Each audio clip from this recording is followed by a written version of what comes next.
جو پروسیڈنگ تھیں تشریف لاتے رہے، ہمیں ان سے ہدایات ملتی رہیں، ہم اور بھی تمام آتے رہے، قاضی حسین احمد صاحب اور سمیع الحق صاحب، تمام علماء جو ہے وہاں پہ موجود تھے، انہیں معلوم تھا کہ یہ ہے، تو اس لیے انہوں نے پھر وہاں پر وہی چال چلی کہ 1 سال کی مہلت مانگی اور کہا کہ 1 سال کی ہمیں مہلت دیں، ہم 1 سال میں اس ملک میں سارا اسلامی نظام کر دیں۔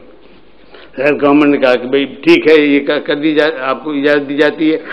تو 1 سال جب ختم ہونے آیا تو ایک ہفتہ پیشتر، اگر میں متصل کر دوں گا، 1 ہفتہ پیشتر ایک بینک کی طرف سے نظر ثانی کی درخواست آ گئی کہ جناب یہ جو ہے معاملات ایسے یہاں کا سارا نظام درہم برہم ہو جائے گا، اس لیے اس پر نظر ثانی کی جائے۔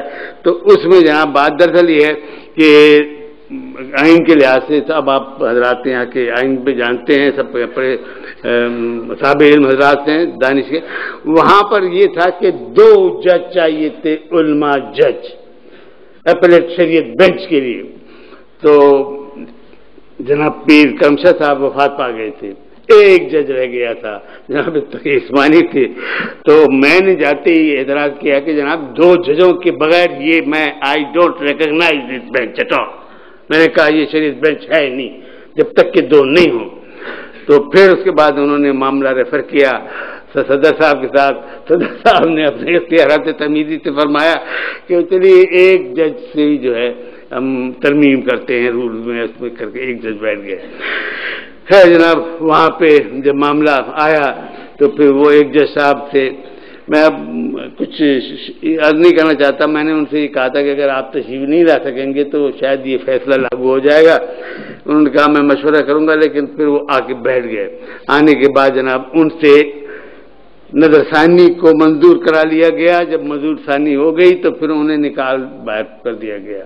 پھر وہاں پہ 2 جج امپورٹ کیے گئے فرام انگلینڈ سے، تو وہ ان کے متعلق اب میں کیا عرض کروں، وہ حضرات جو ہے نا، میں نے کہا کہ جناب یہ نہ عالم ہیں نہ یہ کوئی شریعت بینچ کے جج رہے ہیں، انہیں آپ کو لا کے بٹھا دیا گیا۔ خیر اس پہ بحث ہوتی رہی، لیکن جناب وہ اس کے بعد جو فیصلہ وہاں ہوا ہے، لیکن یہ جو ہے ایک ایسا فیصلہ ہے کہ ان کے پاس بھیج دیا گیا فیڈرل شریعت کورٹ کو کہ آپ جناب اس پر کچھ پوائنٹس ہیں ان کو دیکھیں۔ اس وقت جناب فضل الہی خان صاحب چیف جسٹس تھے۔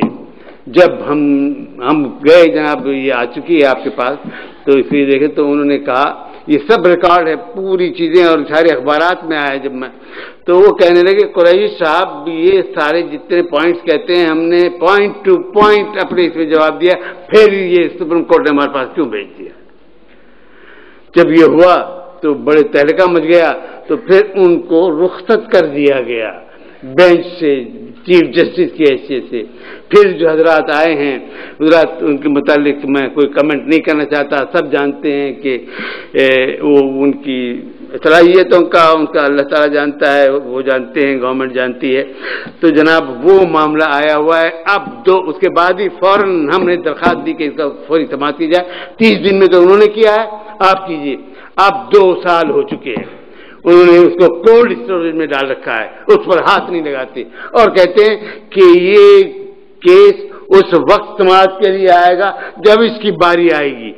اس کی باری جناب میں سمجھتا ہوں کہ جب یہ حکومت ہے اس وقت تک اس کی باری نہیں آ سکتی۔ وہ فرمانے لگے کہ اس میں جو بینچ تھا امریکہ ہے نہیں آئے جب تک امریکہ ہے۔ جی بالکل صحیح فرمایا آپ نے، بالکل صحیح فرمایا۔ اور فرمانے لگے اس میں تو اجتہاد کی بڑی ضرورت پڑ گئی۔ تو میں نے کہا جناب پہلے لوگوں نے اجتہاد نہیں کیا اور سپریم کورٹ نے، میں نے کہا اجتہاد ہے کیا؟ اجتہاد یہ ہے کہ آپ زمانے کا ساتھ نہیں دیں گے، ظروف میں اپنے اسلام نہیں ڈالیں گے، بلکہ قرآن اور حکیم نے جو احکامات دیے ہیں اس کے مطابق زمانے کو ڈالنا پڑے گا۔ تو حضرات یہ جو ساری چیزیں تھیں جو میں عرض کرنا چاہتا تھا، میں صرف 2 چیزیں آپ سے یہ کر کے یہ کہتے ہیں کہ جناب یہ ناممکن ہے، امپریکٹیکل ہے۔ کاظم رضا صاحب کو بلایا گیا تھا فرانس سے، انہوں نے مجھے یہ دی ہے، پیپر بک دی ہے، اس پیپر بک میں جناب جج صاحب نے تو وہ فوراً ہی اپنی کتاب میں اس کا ذکر کر دیا ہے. وہ میں اس کا سارا انہوں نے تو کافی یہ دیے مختصر میں ڈسکشن ود IMF ایکسپرٹس. یہ کیا کہتے ہیں جناب جن کے سارا قرض پہ سود پہ کاروبار چلتا ہے وہ کہہ رہے ہیں, یہ ان کی گورنمنٹ کی کتاب ہے, یہ میری نہیں.